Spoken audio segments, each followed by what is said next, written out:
we spoke of the Avanti Brahmana as an example of life balancing, but not exactly the kind of life balancing that we expect everyone to do, because first of all, none of the devotees are way on this extreme on this side and use their whole life in that way, and then had to go like that. But actually, that's clearly a legitimate path. If one has that strength of realization and that depth of determination, then if one realizes that material life is nothing and Krishna's lotus feet are everything, if one, and there are people like that. There's some of the great acharyas took sannyas at the age of 5 years old, 7 years old, 8 years old.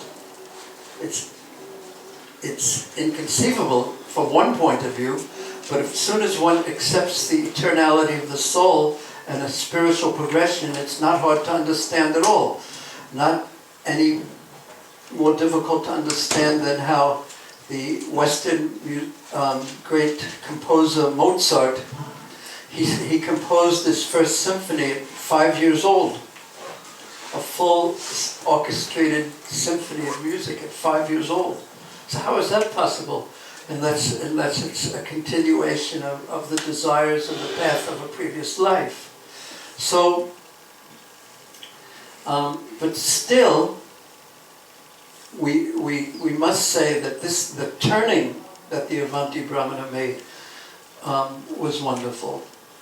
But it's not to be imitated because a sentiment, Prabhupada describes in the first canto, there are two types of sannyasis. One who takes sannyas out of frustration, running from material life, and the other one out of a higher taste. So the Narottama takes it from a higher taste. Now that is especially glorified. That type of renunciation is glorified because it can be maintained, especially that. And it's positive, it drives one forward. And there's no, what I would call, if you renounce in one mood out of some frustration and then something else happens and the flip back response. So actual realization is required. Now there are different moods in our Vaishnava charges on renunciation. Srila Bhaktisiddhanta Saraswati Thakur's mood was, he very much preferred brahmacharya life and sannyas life. So his mood was so strong that he would say that once you understand the nature of the material world and that you're a soul, and once you understand this, and if you're out of your house and you find out that your house is burning down, don't even go home to put out the fire. So very, very strong words. Very strong words. But of course there's the theoretical, and that's another point on things, is that we know the ideal, we know the theoretical perfection, and then to be able to apply the theoretical to practical reality is called wisdom. So we also know that Srila Bhaktisiddhanta Saraswati Thakur also recommended other things.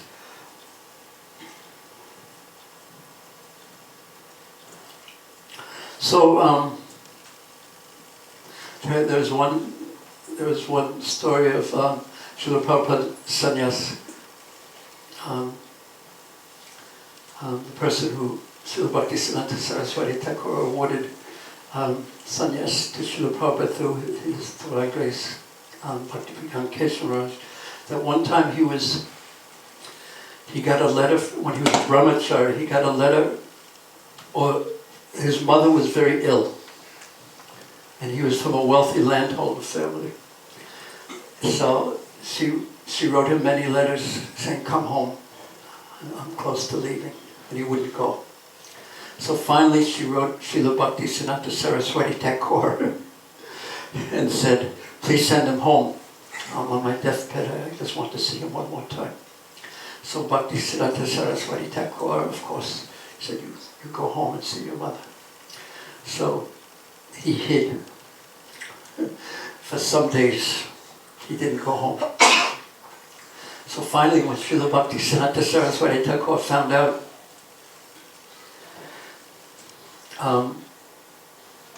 that his disciple had disobeyed his instruction and didn't go home, he was hiding, wouldn't come and see him, wouldn't show his face. He called him and said, what happened? I asked you to come home. Why? Your mother is passing away. Why didn't you go and see her? And he replied that, of course, I want to follow all your orders, but I know what will happen. When I get home, she will say, my final request to you on my deathbed is please get married and take care of the family property. Then what will I do?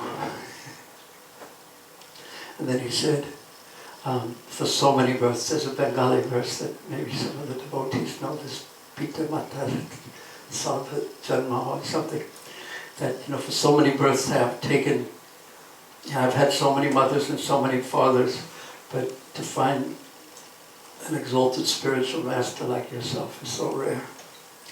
So when he was actually so fixed, that Srila Bhaktisiddhanta says, okay. So his mood, was, of course there's always balance, but it was strong like that.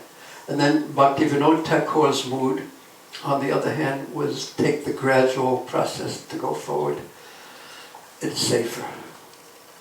And I saw with Srila Prabhupada's mood, when he was preaching in the early days to the Westerners, he really had to start the movement, and the tendency was that everyone should just move in the temple, regardless of how qualified they were or not.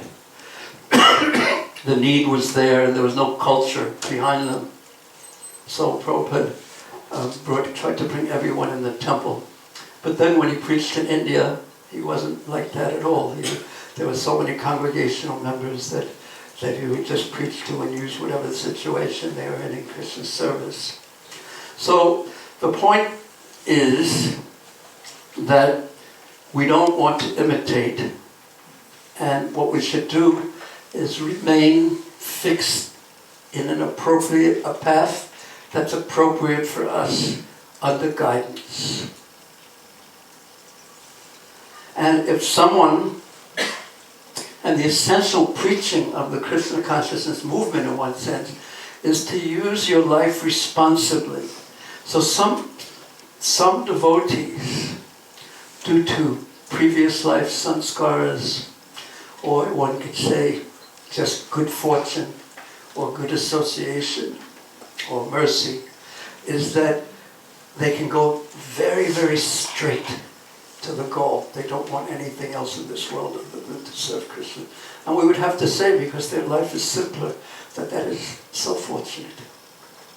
And then there are others who are more like this. They have to go a little bit this way, but their goal is there.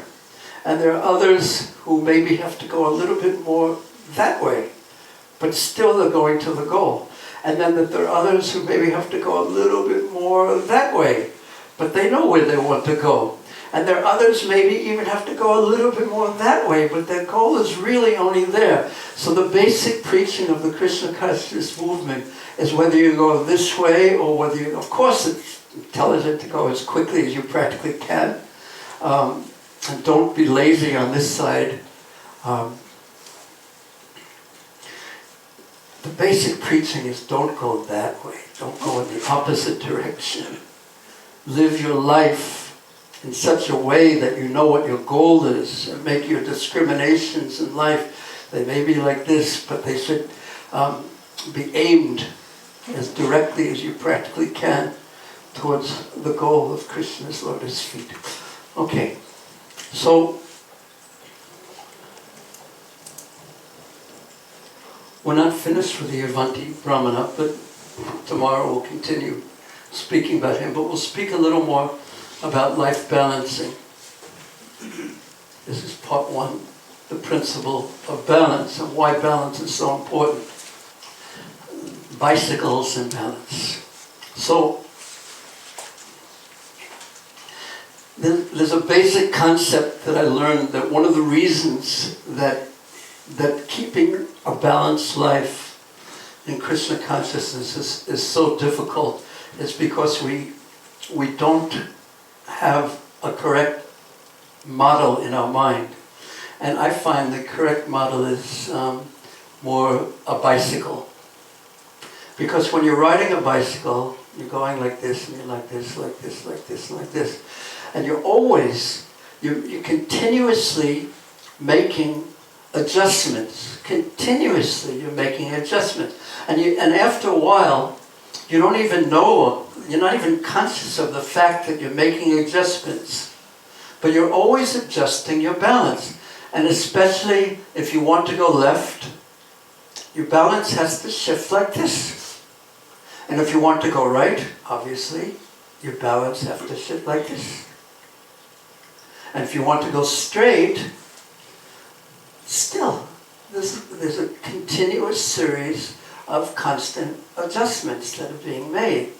Now, when we think of, and the reason why I wanted to give this little presentation, and tomorrow I'm going to offer 3 practical suggestions. They're quite simple, but hopefully that some of you would like to give them a try.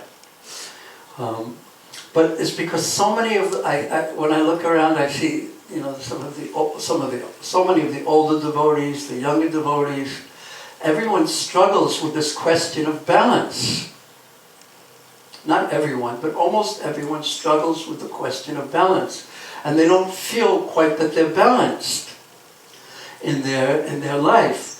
But when we tend to think of getting balanced, we tend to think of something that's going to be a fixed situation that is going to make my life balanced from now and for all, but for once and for all. But from what I've seen is that that's not the way balance works. It's more like riding a bicycle, because life is always throwing things at you, and your own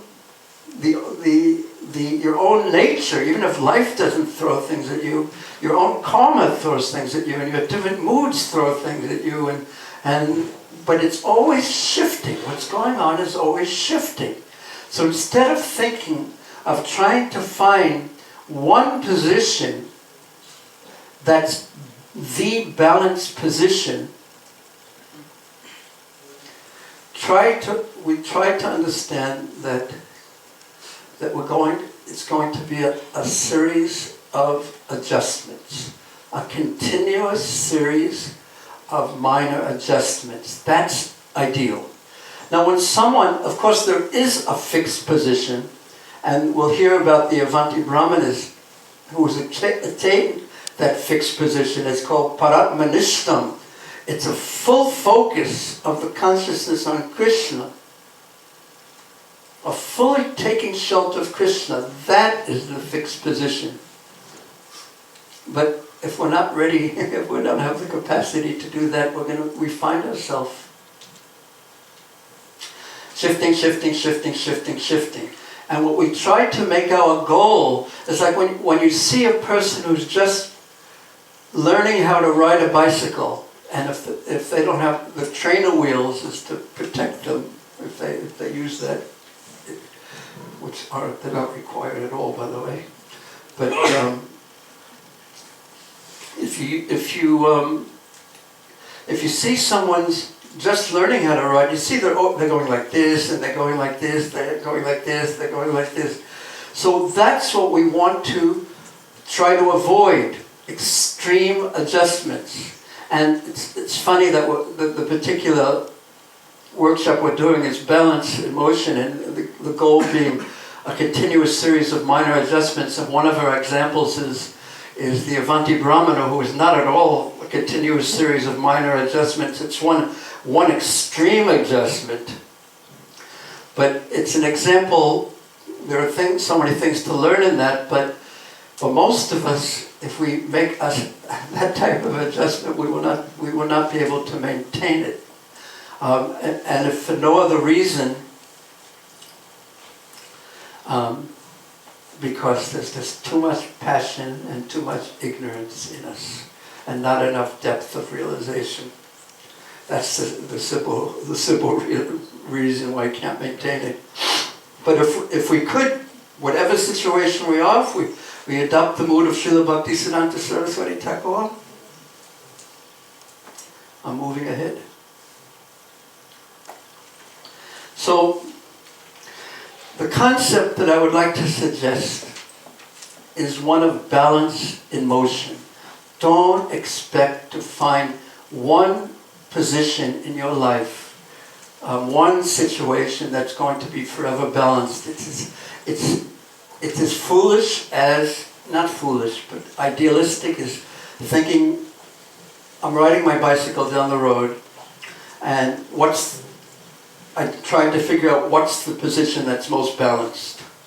Now if whatever position you turn to, say if it's like that, or like that, or like that, what will happen to you?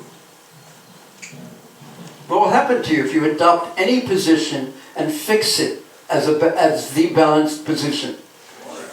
You'll fall off, you'll fall over, you'll boom. So it's like that, unless you're paratmanishtam. We're going to have to go like this. So it's balance in motion, what I would like to suggest. But there's something obviously very most important for us as aspiring devotees in this, is that if we're riding our bicycle somewhere, unless we're just riding for the sheer exercise, but if we have some serious riding, in Beijing years ago, so many places, people used to ride bicycles. Even in China today, they're starting to reintroduce free bicycles everywhere, just to keep all the traffic off the road. There's so much traffic problems. But if you want to go somewhere by bicycle, if you ask someone, should I go left or should I go right? What's my balanced position? Because if I go left, this is balanced. If I go right, first you have to know where you're going. You have to tell them where you're going. First you yourself have to know where you're going. So the first position, there's no meaning to balance even, to riding your bicycle in a balanced way, expertly, unless you have a true goal in your life. A true Krishna conscious goal in your life. And I would like to say that goal, it really must be burning brightly, because the material energy, we say on our very best days, we go to a great festival, we see Radha Ballabha, the kirtan's wonderful. We feel so much inspiration, and we say, oh Krishna, I'm yours, whatever you want, please accept me as your servant.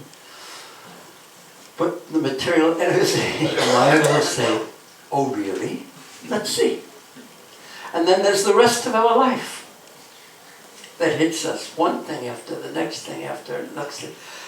We go home very innocently to visit our parents, because our parents very much, they sent us here so they could be proud of us and tell all their family members, they know my son has gone Videsh. Whoa. And then you get there, and every week there's 30 weddings that you have to attend. and we were talking about this morning, for each of those weddings there's 4 hours driving in traffic back and forth. So tortured. So Maya will test you. And test what? Your strength of desire. So, it's so important. I said something before 5 times. Does anyone remember what it is? What? We don't have to follow the example. Not unless, we don't have to follow that example exactly, but we should follow his conclusion, 2 conclusions. But this I will also like to say 5 times, 100 times, but you can all say it yourself that many times, that our goal must burn brightly. We want to serve Krishna. We have to want that very, very deeply, or rather, we don't have to. But the deeper our desire is to serve Krishna, then the rest of our life will fall into place. And the way to do that is strong sadhana, hearing and chanting in the association of devotees. And just in reading, because I've just completed reading the, studying and writing about the 11th and 12th canto of the Bhagavatam, this is the conclusion. And it's the same conclusion that Sukadev spoke in the first words to Maharaj Parikshit were the same as his final words, and the same words that he spoke throughout the Bhagavatam is that we have to hear about Krishna. Because hearing about Krishna, again, it purifies the heart. It fills the desire to serve Krishna. We become attracted to him. If we don't hear about Krishna, or if we hear about Krishna and chant Krishna's names and don't associate with devotees, and we don't do these, especially these things, and of course there's keeping your home a holy place, or living in the holy dham, and also worshipping Sisi Radhavallabha, Subhadra, etc. But if we don't do these things, our own Krishna conscious desires, it will go out. And Prabhupada even told me once in Hong Kong that if we give up the chanting and hearing process, it is due to aparad. And we'll do service for a while. We can go on the street. I've seen so many devotees, because Prabhupada he emphasized the more strong morning program, strong evening program, and really working hard during the day. But I remember so many devotees weren't so interested in the hearing and chanting part, either in the morning or the evening, but they were really interested in those kind of people. They just like to work. But no one survives. Even if you have sincerity. And these devotees certainly did have sincerity, but you don't survive without ihan mali nitya sechi shravanadija, without watering the plant of your devotional service with the water of hearing and chanting, etc. about Krishna. And in this regard, Srila Prabhupada's books, the ones that he specifically wrote us, are essential.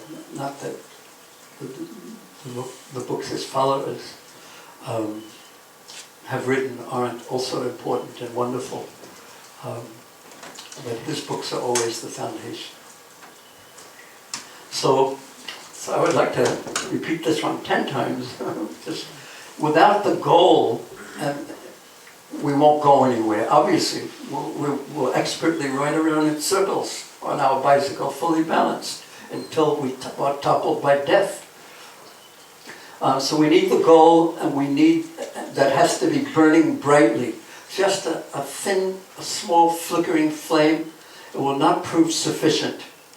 Unless Krishna is so kind to us, he goes, and that's not fun, by the way. So it has to be burning brightly.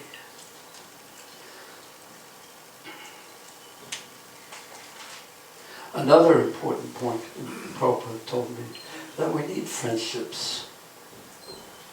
And we are social by nature. And unless we make friendships, deep friendships with devotees, we'll be lonely. And especially, this is true for brahmacharis, because we've seen sometimes brahmachari ashram We have, not this one, by the grace of Krishna, but we've seen this in other brahmacharya ashrams. It becomes filled with lonely old men. Lonely, unhappy old men, I'd even say. But everyone, especially the brahmacharis, they have to have very deep, affectionate relationships especially amongst the brahmacharis, but the other devotees too. Because everyone, Prabhupada told me, needs affection, friendship.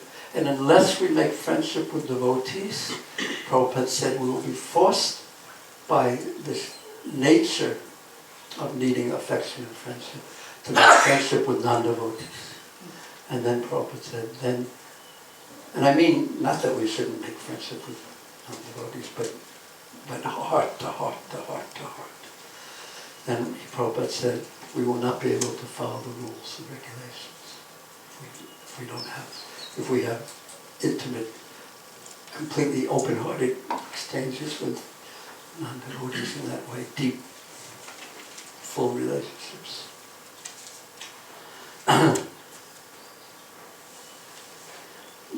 I would say there are some very special non-devotees, though, who you can't talk about Krishna so much, or Vrindavan, but there's such good people and pious people, you can talk about almost anything else, and those, they're very, very nice. Now, so far we talked about balancing the bicycle and the importance of having this burning goal. Now, and we've talked about the process of keeping the goal burning brightly. And again, without the hearing and chanting, it won't burn brightly. Now, there are other elements in life, though, that most of us, not all of us, have to confront. The Avanti Brahmana, he just decided, I'm not going to confront anything else. But here are some of the ones that most of us have to confront. Now, this isn't a complete list, but maybe you could even write it down if you can. The reason why I suggest you to write them down, one of the reasons is that to make sure you know that this isn't the list of the elements of life, but you can add some, and if it doesn't apply to your life, you can cross them out. But here are some of the main ones that I thought of. Now, these are the things that really require balancing in life. First, and I put it on top, is sadhana. Then, the preaching mission. Because if we don't contribute to Prabhupada's preaching mission, then I would not consider we're in proper balance. Health.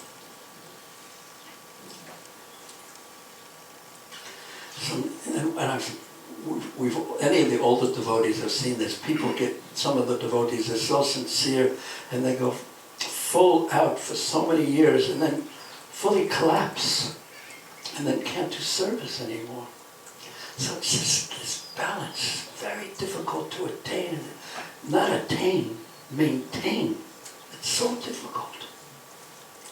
Finances. Immediate family, extended family, friends, intellectual stimulation, emotional satisfaction, even relaxation. Even if it's sitting in front of the deities just for some time, or taking a walk or something like that. Like Prabhupada, he was masterful at everything. First of all, he was in anxiety a lot, but he was never in passion. He was in anxiety for the devotees, for the mission, for the different projects he was trying to do, for all Krishna's service. So somehow or another, one time even in Fiji, I was in the room, and he was showing some slideshow to the people in Fiji. And he had such a way about him. He sort of leaned back and he said, in the early days we didn't have anything and there was no anxiety. And now we have so much and still there is no anxiety. But then you know that all what he's gone through to spread Krishna consciousness all over the world. How he fought about the Juhu temple. How he said, how can I sleep when I know that the people are stealing my money? And this mismanagement, this leader problem, Prabhupada. And Prabhupada just relaxed. And he was really, there was no passion. He was so transcendental that he could be doing one thing and then a particular time came, he would stop. Time to take massage, then bathe, then he would rest. Then he would get up and greet people, and then where he was, then he would see devotees. And then he would see more devotees. And then everyone would go to sleep. And then at, say, 10 o'clock, he would go to sleep. But then he would wake up at 12 o'clock. And then that was the time he was alone. And he could do maybe what he really wanted. He wanted to do everything. But then he would become absorbed in the Bhagavatam and chanting.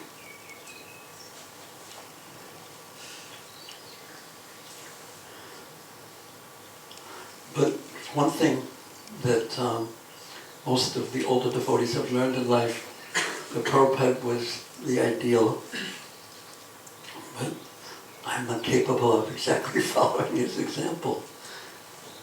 But I also know one devotee he was only sleeping like 5.5 hours a night. And then Prabhupada woke him up in the middle of the night, like at 2, and said, you can come and sit with me and be with me while I translate the Bhagavatam. And the devotee said, Prabhupada, I liked it so much, but I'm already only sleeping 5.5 hours a night, then I'd only sleep 2 hours a night. And Prabhupada said, that's what I'm doing. And the devotee said, but you're a Paramahamsa. And Prabhupada said, why you are not Paramahamsa? Can you imagine? So on one hand, we can't say we shouldn't follow, but if one doesn't have the actual capacity, one should not imitate. That's the point. That's the point. One shouldn't imitate. So we've seen devotees, and Prabhupada also said this too. In Bombay, he said that the devotees were trying so hard. They would go out all day long and struggle in the Bombay traffic, to make some life members, and then they would come back and they would be completely exhausted and couldn't do anything for 3 days. And Prabhupada said, no, that is not Krishna consciousness. 1 day service and then become so exhausted that you can't do anything for 3 days. No. It's a matter of balance. And I guess we have to accept what's balanced for one person may not be balanced for everyone. When all the devotees were young, it was everyone sort of did the same thing, but as we got older, everyone can't. So all these different things over here, plus more, are just general areas, I would say, that need balancing. And the purpose of leading a balanced life isn't to lead a balanced life going around in circles on our bicycle. But the purpose is that we have a smooth, as we practically can, ride back home to the lotus feet of Krishna and Sridham, Vrindavan, or Mayapur, or both. The purpose of leading this life, and it's not possible to have a smooth ride. This is the material world. You can't have a smooth ride. And no matter how we try to be balanced, emergencies happen and we get knocked this way and that way sometimes. And sometimes we may even get knocked off completely the bicycle. But then we just try to get up again as quickly as we practically can and get balanced and start again.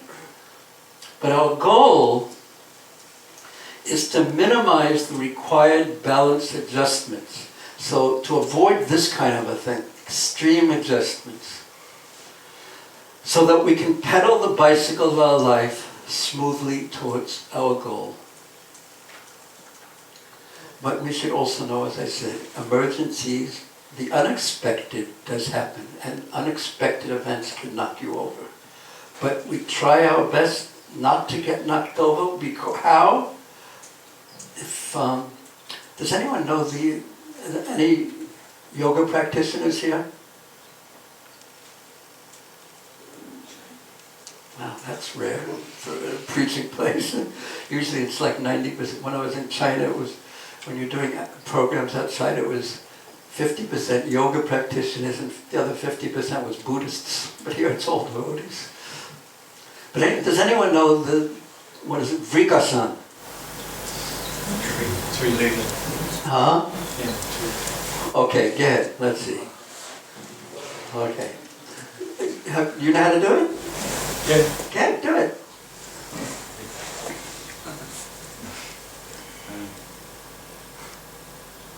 Don't be shy. Is it a sign of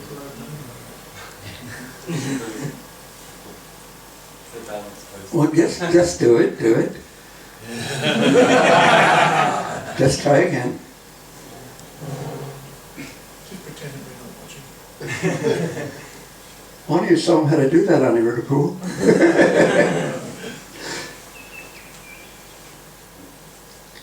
There you go. Okay, now what's the key to maintain that pose? Try it one more time, but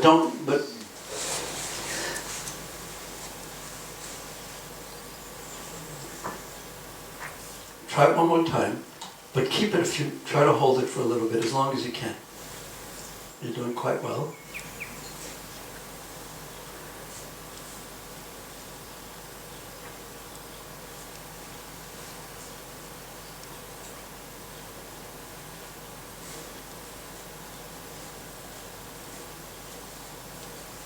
Okay, quite wonderful. Okay, what's the key in maintaining the balance?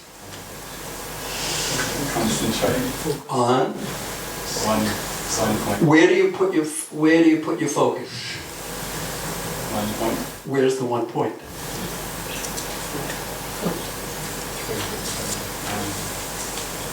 Do you put your focus on your hands? No. Where do you put your focus? On your nose? On your knees? Foot. On your foot. On the most foundational point where the body touches the earth. You have to focus there. And then once you do that, then everything lines itself up. And if you don't do that, so emergencies occur, they will occur, they must occur. And in general, the key is to keep your focus. The focus has to be on the essential foundational place where everything rests, and that's on your Krishna Consciousness Goal and your sadhana.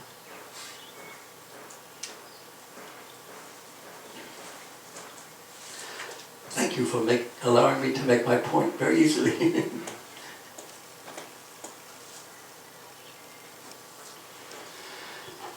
And it's very difficult to do that when you have all these passionate thoughts running through your mind continuously, and I have to do this, and I have to do that, and I have to do that, because then you're not focused.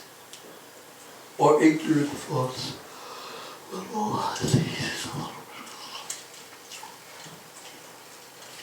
Or I have to drown the sufferings of life in some distractions or another.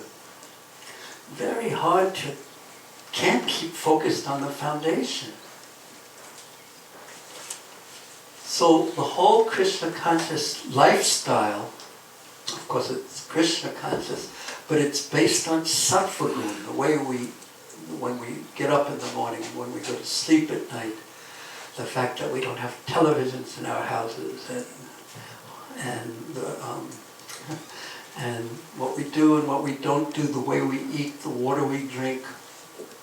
It's based on cultivating goodness. If we cultivate goodness, goodness is the natural balanced mode of material nature. It helps. It doesn't provide the goal, but it helps maintain the focus and balance. Because sattvam sanjayate, jnanam comes.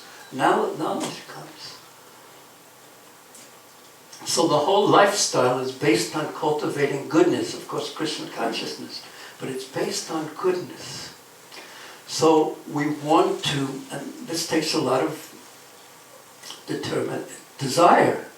And where does the desire come from? It comes from the ability to change comes from having the desire to be with Krishna, burning in the heart to serve Krishna, to serve Srila Prabhupada and his followers. The more that burns in the heart, in a pure way,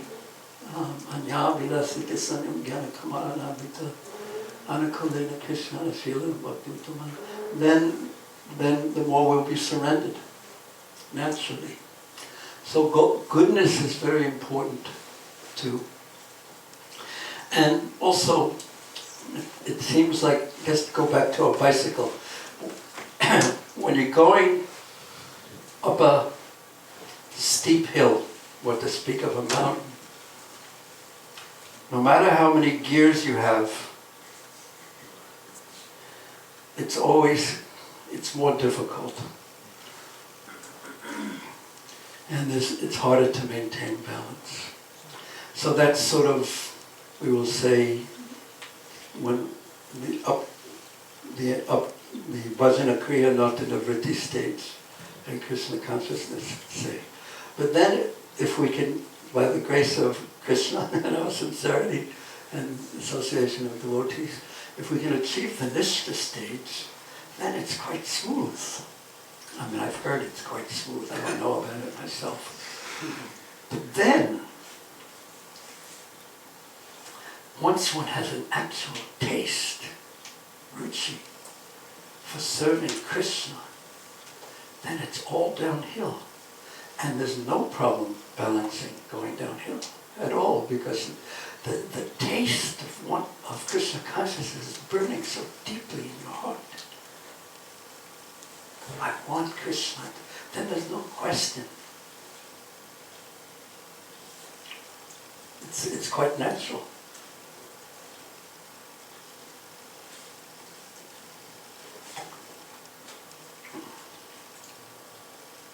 Now, why don't you, if either on paper or virtual paper or in your mind, if you don't have anything to write on, or if you need something to write on, we have plenty of paper around.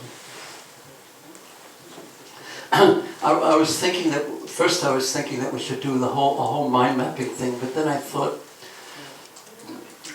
I've seen something quite interesting when I've done this, and also when I've done this myself, because I personally tried to do this. Does anyone need any paper or anything? Okay. Well, maybe there's plenty of paper, I think. Huh? Interesting. When I've done this, and also there's pads. Okay, anyone needs a notepad, maybe someone can pass them out, and then you can pass them to anyone who needs one. Is there pens in there as well? Yeah. We get the whole thing.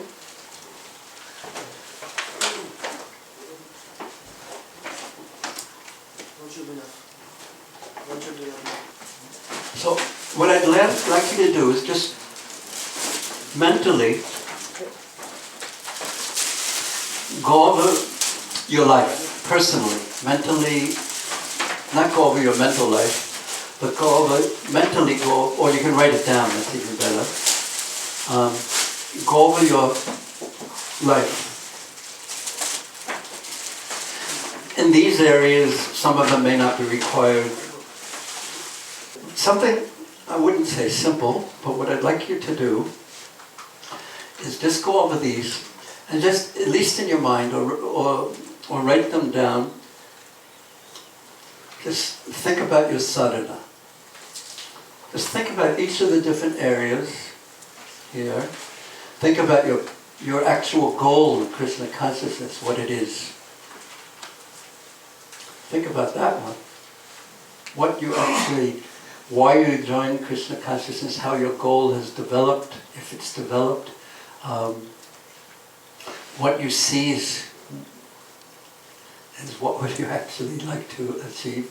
Of course we know prema pamartha mahan. But actually what it is. And think of all the different parts of your life. This may, again, you can put in, and see how you're doing in each of these areas. Write down. Just write down or think about them. And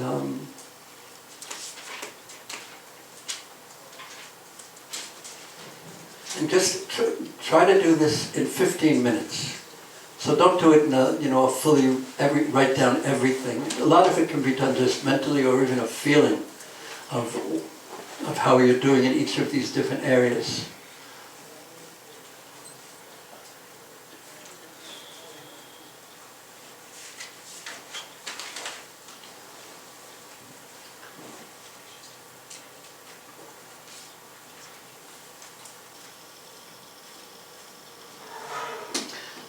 This doesn't have to, it's not like permanent and written in stone. Just get it out. What we're trying to do is sort of get a feel for you individually, to get a feel for your life and how it is. And ultimately, as you imagine, how to put it, how to increase the balance.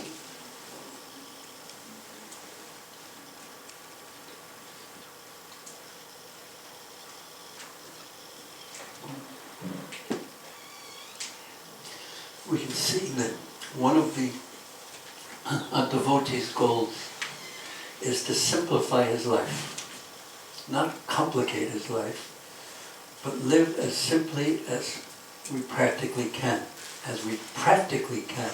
not as we possibly can, but as simply as we as individuals practically can. We don't want to add more and more clutter to our life. We want to keep our life as simple as we practically can. Prabhupada once, he wrote me and said that's why Brahmacharya life is so ideal, because it's simpler. But then he said, this is when I wrote him and told him that I would remain a Brahmacharya. I think I was 21 at that time. And he said, but Krishna consciousness is so powerful that anyone in any ashram can become Krishna conscious. But he said the benefit of Brahmacharya life was its simplicity. So, and then one time Prabhupada was talking about in Fiji, he said that we were walking, he was walking and I was walking with him, and he's with others. And he was saying that sannyasis should minimize their eating and sleeping. So I said, what about householders, Prabhupada? And he said, oh, householders, they can eat and sleep 24 hours a day. He had a bit of a sarcastic part of him too. His consciousness was so clear. Krishna consciousness clear.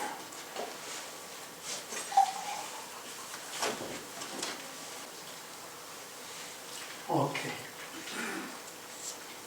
Now, I'm going to ask you to do something with this. But first I just wanted to review a few of the principles that we talked about, because I want this frame of reference in your mind when you do what I suggest that you will do. I want this frame of reference to be in your mind, as well as the whole life that you have thought of. First is our goal is to avoid extreme adjustments, so that the bicycle ride of our life proceeds as smoothly as is practical towards Krishna's lotus feet.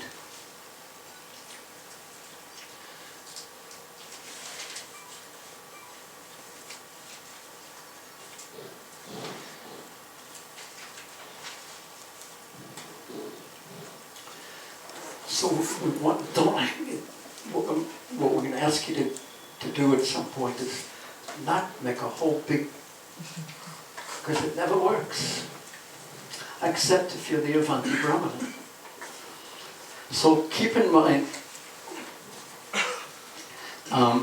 what we do want to do is like a bicycle, a continuous series of minor adjustments. Continuous series of minor adjustments. That's what we'll suggest works, and it suggests whether you're on a very straight path for a sannyasi or a brahmachari, that's very directly straight, very more simple life, less complicated, less entangled, or a householder going like this, or someone going like this, or someone, regardless, we still have to keep this balance. Again, we've seen so many devotees topple over because suddenly they find that there's something has been missing, that they've been trying to push themselves to forgetting that I don't need this because the philosophy says I don't need this, the philosophy or the peer pressure and everything, but then suddenly, boom. So we want a continuous series of minor adjustments.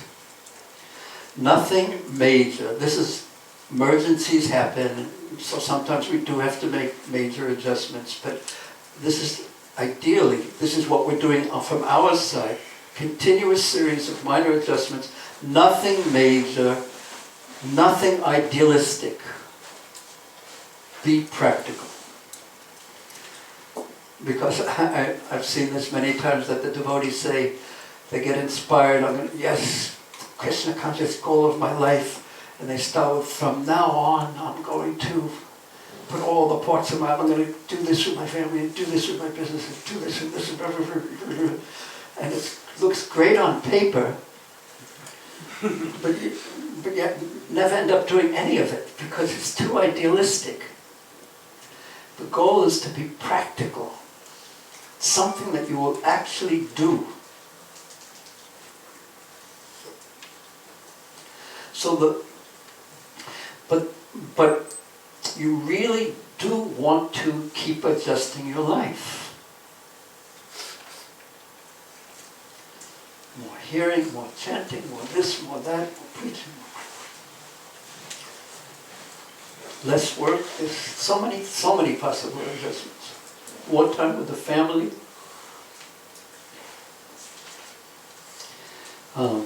Less travel, more travel, so many different. Anything can create a disaster in your life if it's like a small disease can erupt and cause big trouble if it's not treated carefully. Finances.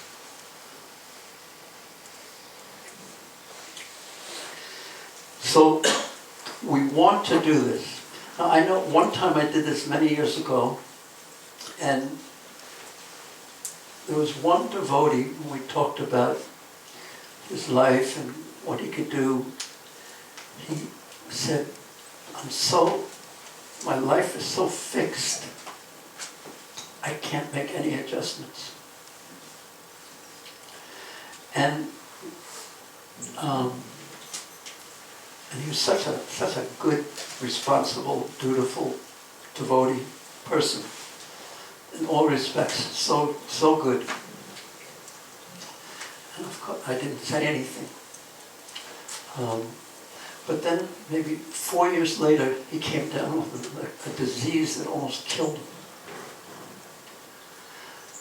So I would say that if we find ourselves in a situation where we think, I need some balancing, and of course I can't say it's it must be because he didn't balance his life, that's why it happened. But a lot of times we feel so stuck that there's nothing I can do. But at least then we could pray to Krishna more or something that, oh Krishna, only you can help me or something else. But usually there's at least some leeway to make some practical adjustment, something. It can be very small, like the smallest step a baby makes. Because the purpose is to get to Krishna. So if we do our part and take a step, as Prabhupada also said in the Bhagavad Gita purport, yes, speaking about determination, I won't read the whole story, but the practice of bhakti yoga, I'll just read the end, after Garuda speaking about determination, and Garuda comes to the rescue of the small sparrow who tried to do something impossible to gain back the eggs to dry up the ocean. So similarly, the practice of yoga, especially bhakti yoga in Krishna consciousness, may appear to be a very difficult job. But if anyone follows the principles with great determination, the Lord will surely help. For God helps those who help themselves. So our part in the equation is there. Of course we can just sit back, okay, Krishna. But we should try our best and then let us see how Krishna reciprocates. The Lord helps those who help themselves. So we try our best to make adjustments to keep our life in balance. Now, here's the question I would like to place to each and every one of you right now. In a simple way, if you wanted to do something that would help balance your life, if you decided I wanted to help balance, but in a practical way, something that you can actually do, even though it may be very, very small, but it's better to do something small that you will do than something big that you won't do, obviously. If you thought right now, after having your life in your hands, so to speak, and hearing these basic principles, how many of you know what adjustment in your life, what needs attention, what adjustment in your life is required, and something practical, that you can do something practical about it, even though it may be small? Just think about that for a moment.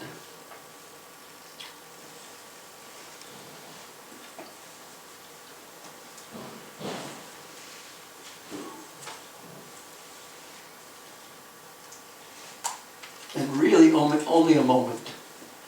Now, how many of you know something that would make a difference in your life, that in balance in your life? Raise your hand if you know what you would do.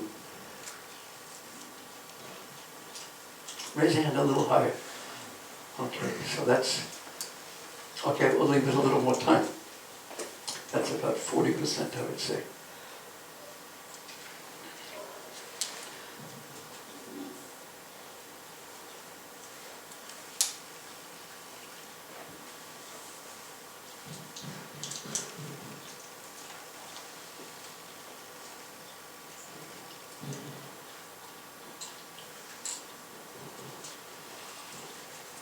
Okay, let me ask again. How many of you, at this point, know what adjustment you could practically make, or something in your life, giving it a little more attention in some way or another? Completely private, we won't talk about it publicly or anything. Raise your hand so I can just get an idea. Okay, that's almost everyone. So, the point that I wanted to make is that if we give a little attention to our life, and this principle, it's relatively easy to know what we should do to keep our life in harmony, in balance with our goal. That was the point I wanted to make. Now, out of you who who came up with an idea of what you could do. Raise your hand if you think it's actually practical enough that you could actually do it.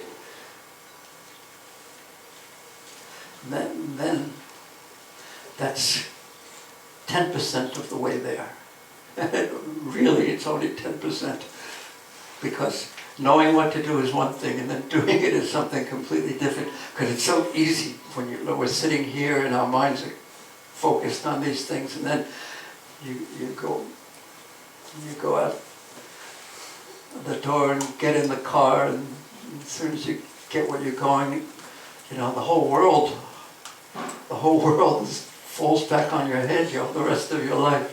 So tomorrow, what I would like to do, I have 3 relatively simple practical suggestions. And there's one special one in there that I think may make this practical. If practical means we'll actually do it. If someone would like to try this for a month, will be my suggestion. And then after that, you can do as you like. See if it works and it's helpful for you. Okay, so that's the end of this part of today's presentation. Except we do have some time for questions and answers till 1:30, if there are questions and answers. And then at 3:30, is that correct? At 3:30 or 4, do we? 3:30 we'll meet again, and then we'll have the great lonely adventure, when you'll be alone with Krishna, and you can't talk to anyone but him. So you'll have some time. We'll have that this afternoon.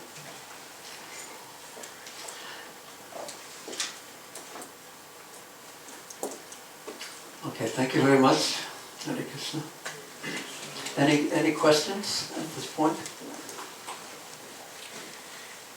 Oh yeah, then tomorrow's program, let me just speak about that, or this evening's program. So I think that from 3:30 to about 6, and then 6:30 kirtan will begin. And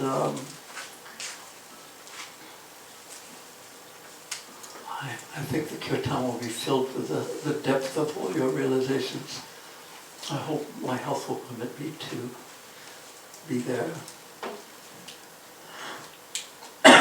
That was just the proof that I'm still sick, in case I don't come. But I'll try. And then, so actually it would be really nice if when the devotees come back by 6:30. That's the best thing. You can stay out till 6:30. It's just really starting to get dark by 6:30. Just wander around until 6:30, and then come right back into the kirtan. Drink some water, do whatever you have to do, but be here by 6:30 for the kirtan, and then you can talk. It's Mona until 6:30. Mona Vrata. Because the benefit of something like Mona Vrata, I mean, it's Prabhupada, because there are people who,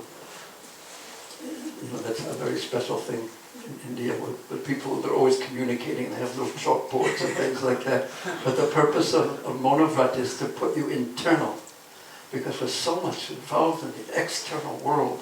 So just for this so Prabhupada always said, perfect Mona Vrata is only talking about Krishna. So this is, because then you're already internal. So for this one, we just want to become internally absorbed in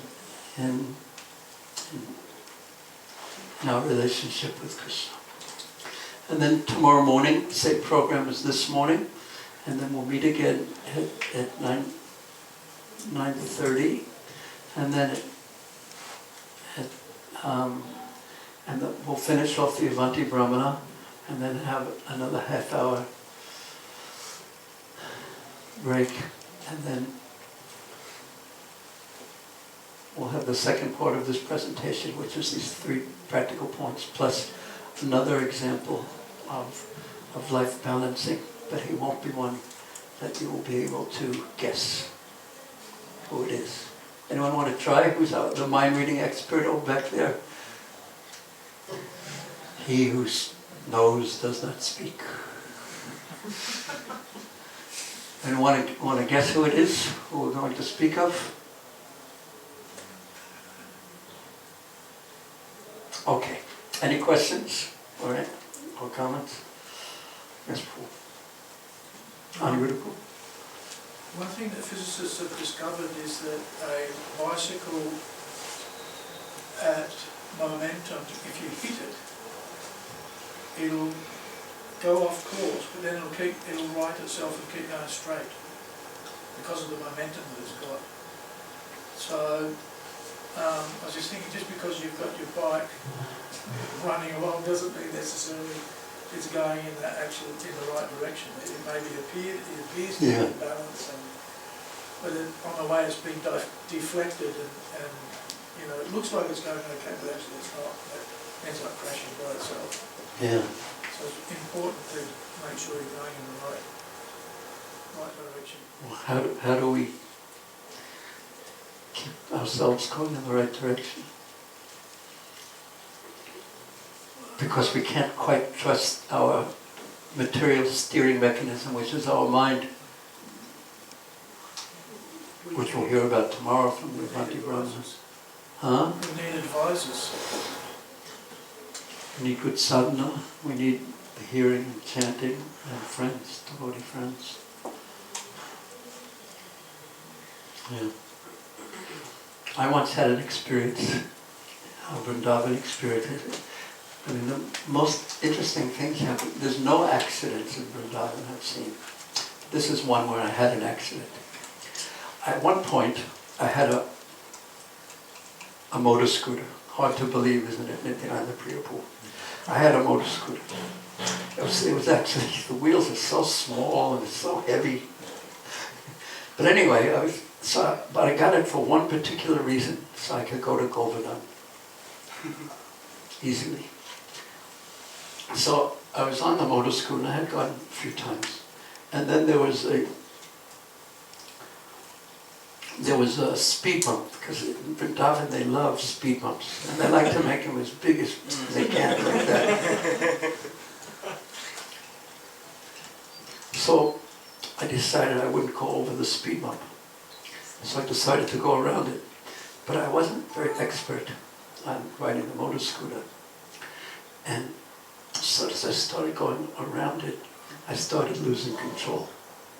And the road in Govardhan was, it's sort of like this, and then it goes down on the sides, and there's that same motor, you used to ride that motor scooter, right? That same one, but you know how to do it.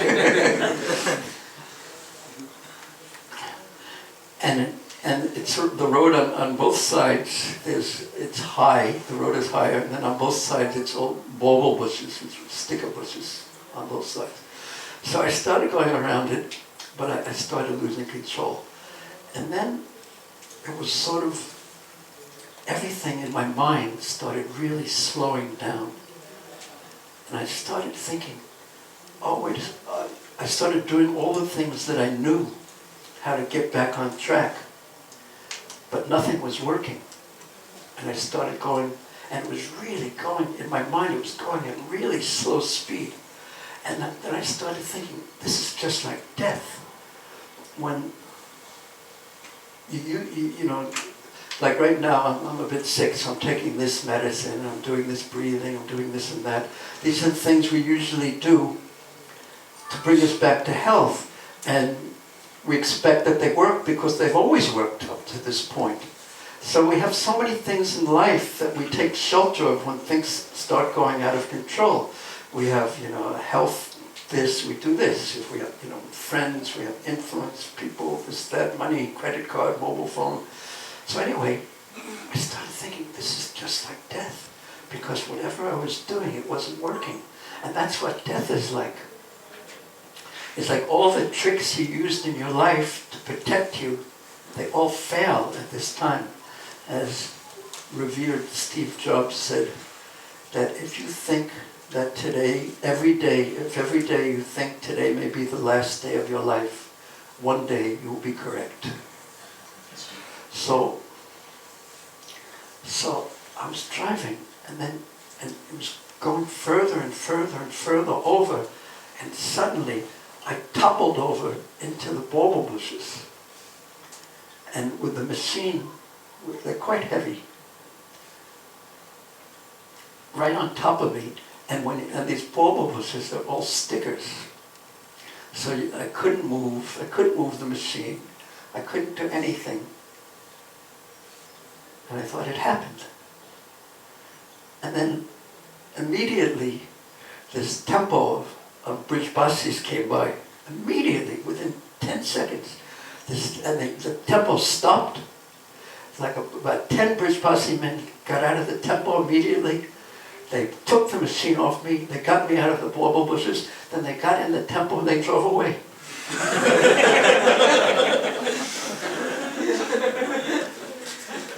It's just like Vrindavan, it's such a magical, mystical place. But it reciprocates with you in the way it wants, not with the way you want. But especially if you chant Krishna's name, if you're chanting and glorify Krishna, then the reciprocations become very obvious. But you can't, try to do things, foolish things, and see how Krishna's going to reciprocate. Okay, any questions or comments? Prabhu, you mentioned that the final conclusion Bhagavatam presents is to hear and chant in association of devotees. And then when we ask how to develop taste for hearing and chanting, the answer given is Shushusho Shadadana Se Vasudev Kataruchi, by serving Vaishnavas. So we see that we may get very few opportunities to serve very senior Vaishnavas, but the service of hearing from them is easily available. But in first place we have no taste for hearing. So how can we get that taste?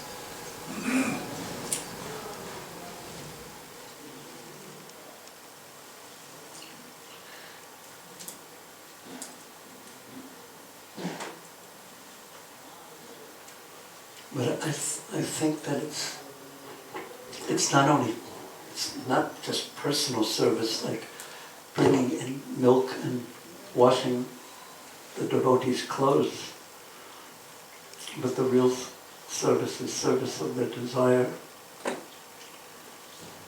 because that one's much easier to do, but actually very hard to do close. Actually, it's very hard to be a servant. That kind of a servant too. But if we serve their desire, I think the same thing will happen. It's a blessing. That's what it means. It's not like mechanical, but by their pleasure. Then it occurs, but a blessing occurs when it wants to come. Bhakti is independent. That's one way to look at it. But another way to look at it is that it's an acquired taste. It's like Karela. How many of you like Karela?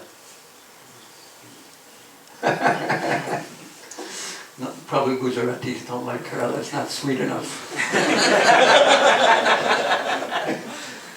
Jimmy, do you like? Yes, okay, it's not true for all Gujaratis. But for me, when I was in Hong Kong the first time, I had Karela Jagtrini. After we were first married, she served some Karela. She just got it in the Chinese market and she cut it up and she cooked it. She didn't know what it was. And then I ate it. And I got so angry at her, I accused her of trying to poison me.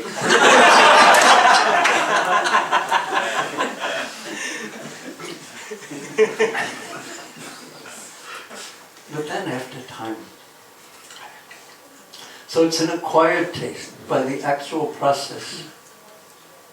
And another thing, two other points on this, is that better than just reading, for example, reading, but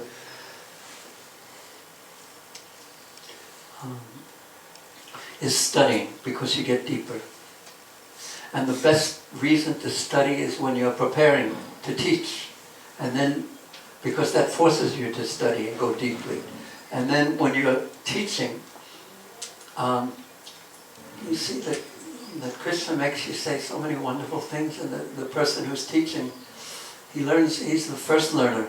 First of all, he has to pay attention. He can't fall asleep. Everyone else can fall asleep, but they can go like this and no one knows. Because the senior devotees learn how to, they learn how to keep their eyes open and be somewhere else completely. But, so when you're teaching, much more comes by giving. And so that's really, really helpful too. When we find that Krishna consciousness or spiritual life in general, it's so interesting that when we find we're not getting enough of something, by giving the thing that we find we're not getting enough of, we get it. Follow what I mean? Do you understand what I said?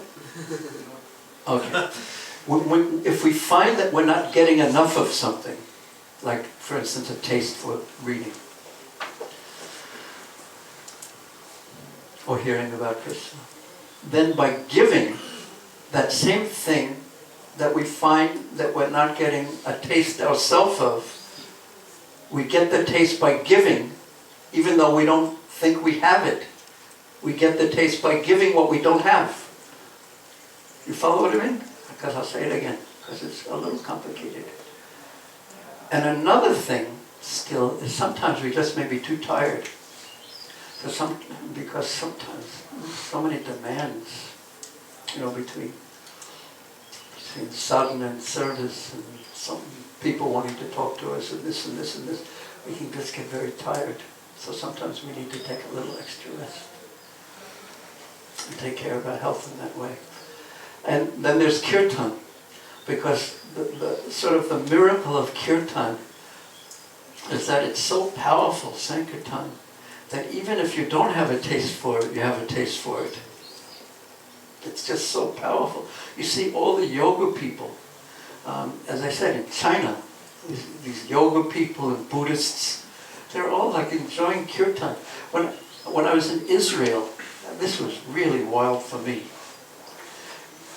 One of the devotees who's a Druze, he's a member of the Druze community. He has a friend who's a Muslim, who is a Qigong teacher, Chinese martial arts. And he was friendly and favorable to the devotees. So he brought 15 of his Islamic Muslim students to a program that I was giving class, etc. And so I had one planned for a class, but when they came, I thought, I think I may have to adjust my class a little bit.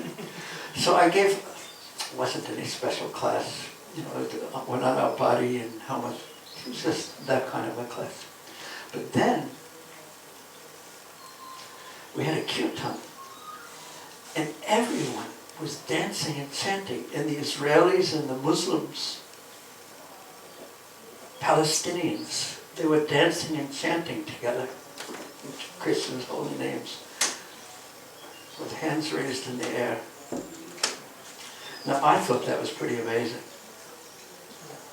And I thought that I couldn't think of anything else that could bring these people together other than the holy names of Krishna and Prabhupada's mercy in this way. I was so touched by that. So there's the kirtan, good kirtan from holy names, and then such a nice time if we're feeling that we're so empty, and that happens to everyone sometimes. Feel so empty and have nothing, and I'm the one who's supposed to be giving and I'm empty. And I've tried to give what I don't have, and sometimes it works and sometimes I feel more empty. So then I go before Radha Ballabha, Nitai Gaur, and Jagannath, and say, just see my position. Unless you are merciful to me, what hope do I have?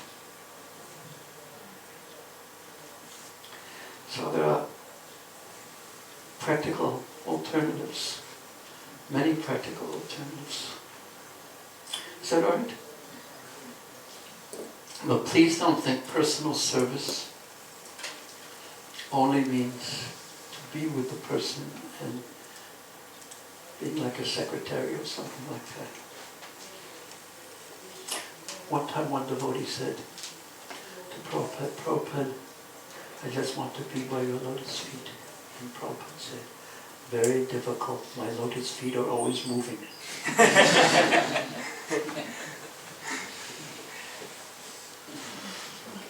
Yes, Prabhu? Maharaj, I think you have already answered.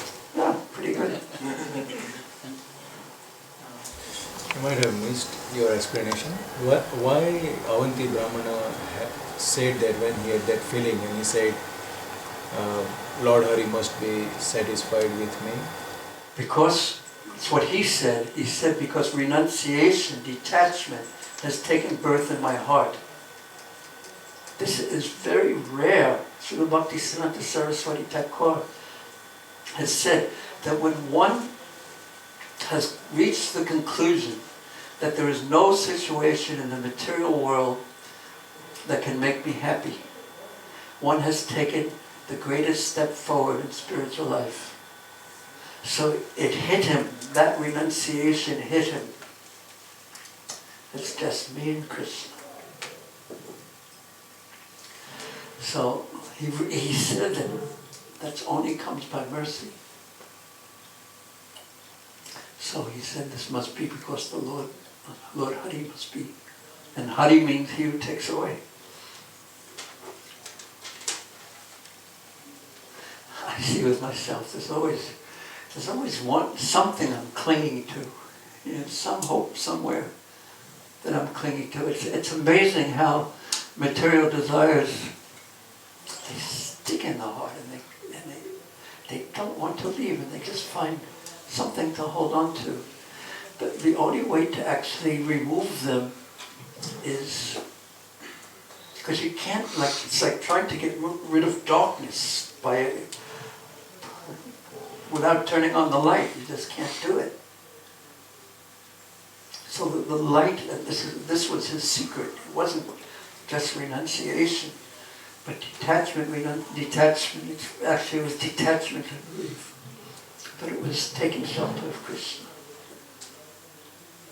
And this is going to be his recommendation, and this is what we will also suggest. So regardless of what our situation is, if we think, oh, I'm going to wait till I'm detached and then I'll take shelter of Krishna. There was one devotee who said to Prabhupada, this is in the very early days, 1968 perhaps, one devotee, very early devotee, said to Prabhupada, since Bhagavan realization is higher than Paramatma realization and higher than Brahman realization, I think I should go away, become Brahman realized, then become Paramatma realized, and then I'll become Bhagavan realized, and then I'll come. And you know what Prabhupada replied? Are you chanting your rounds? And the devotee wasn't. So detachment,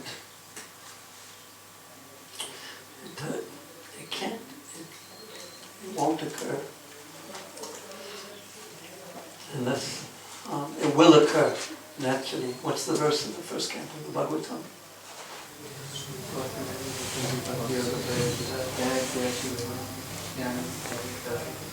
Vasudeva Bhagavati Bhakti Yoga Prayojita Jnanayat Yat Asu. Vairagyam Asu means quickly. Both knowledge, meaning specifically that we're not our body, and detachment comes automatically. Asu, quickly, as our bhakti increases. So I always find sometimes we have to, when we need some humility, We look forward and see how far it is in the distance and how dirty our hearts are.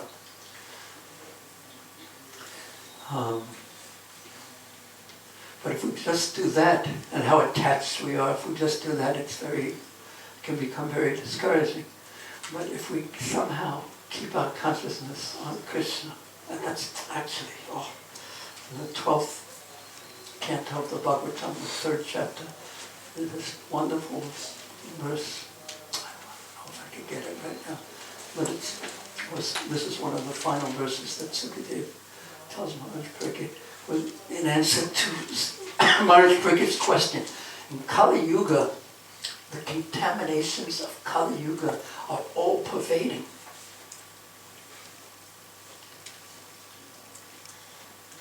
How can anyone become freed from that if he's described Kali Yuga? And then he says, Pumsam Kali Kritam Dosham, that in Kali Yuga, then this is how Sukadeva gradually answers the question. The doshas, the faults of Kali Yuga, Dravya Deshatma Sambhavan, they are in everything, every place, everything, every place, and listen to this, and every person too. But Savam Harati Chittosto, if you place Krishna in your heart, if you place Krishna in your heart, Bhagavatam Purushottama, everything will be taken care of. And then after a few more verses, and then the famous verse, and how's the best way to do that? How? That's where the verse comes, the final verse in that chapter. What's the verse? Kalaya Doshanadhirajan, even though it's an ocean of faults. Astye Kumhatana Kirtanadeva Krishnasya Mukti Sanga Paramajeta. So we'll end on that note, and that will also remind us to be here to break our monavrat with the holy names of Krishna at 6:30. So we'll see you at 3:30 though. Srila Prabhupada ki jai, Srila Prabhupada Bhaktivedanta ki jai, C.C. Gauri ki jai, C.C. Jagannath Baladev Sudha, Sudha Devi ki jai, C.C. Gauri ki jai.